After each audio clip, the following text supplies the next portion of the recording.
హల్లెలూయా. ఇంతవరకు దేవుడు మనతో మాట్లాడినట్టుగా ప్రార్థన వలన మనకు అనుగ్రహించబడినవి. అపోస్తలుడు పౌలు ఫిలోమోనుతో అన్నాడు, నీ ప్రార్థన వలన నేను నీకు అనుగ్రహించబడినని. ఫిలోమోను 1:22 ప్రార్థన వలన అనుగ్రహించబడినది. మొదటిగా విడుదల అనుగ్రహించబడను. ఫిలిప్పీ 1:22, ఫిలోమోను 1:22. రోమా చెరసాల నుండి పౌలు చెప్పిన మాట, నీ ప్రార్థన నేను నీకు అనుగ్రహించబడి, ఎలాంటి చెరసాలలో ఉన్న నేను విడుదల అనుగ్రహించాలని.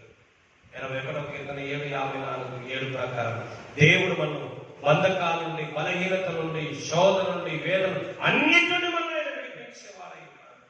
రెండవదిగా మొదటి రాజులు 3:11 ప్రకారం జ్ఞానమును అనుగ్రహించేవాడు. ప్రార్థన వలన మనకు జ్ఞానం అనుగ్రహించబడుతుంది. మీలో ఎవరికైనా జ్ఞానం కలుగుని నన్ను అడుగుని. యాకోబు 1:5 అడుగుతాడు. సామెతలు 14 జ్ఞానం వలన మన జీవితాలు, మన కుటుంబాలు, మన సంఘాలు, మన బ్రతుకులు కట్టబడతాయి. జ్ఞానం లేకయే నశించిపోతున్నారు. ఏది మంచి, ఏది చెడు, ఏది భక్తి, ఏది ఏ లోకము, ఏది ఆత్మీయత, ఏది ప్రేమ, ఏది సత్యము, ఏది అసత్యమైన జ్ఞానం లేకనే నశించిపోతున్నారు అవసరం. కనుక ప్రార్థన వల్ల రెండోది జ్ఞానం అనుగ్రహించడం. మూడవదిగా లూకాసు వార్త 11:13 ప్రకారం ప్రార్థన వలన ఆత్మ అనుగ్రహించడం. అపోస్తలుల కార్యాలు 15:8 ప్రకారం కూడా మనకు అనుగ్రహించిన ఆత్మను దేవుడు వారికి అనుగ్రహించి, ఆత్మ కలిగిన వారే ఎన్ని వచ్చినా ఏమి వచ్చినా పడిపోకుండా, పతన కాకుండా నిలబడతారు. ఈరోజు అనేకులు నిలబడలేక పడిపోవడానికి శరీర సంబంధమైన జీవితంలో కలిగిన వారు కావాలి. ఆత్మీయుడు, ఆత్మ సమన్వయుడు ఎప్పుడు ఆత్మ సమన్వయాన్ని మనసు పెడతాడు.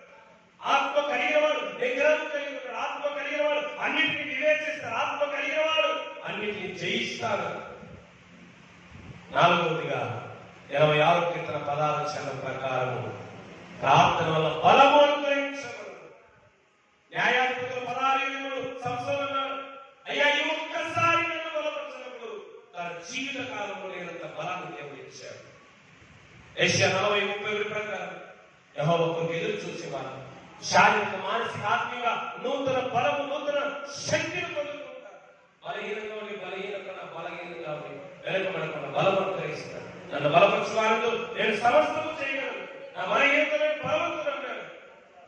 అలాగనే ఐదవదిగా మత్తయి సువార్త 6:33 ప్రకారం జీవితానికి అవసరమైనవి అన్ని కట్టుకోవడానికి, బట్ట, తినడానికి, తిండి, ఉండడానికి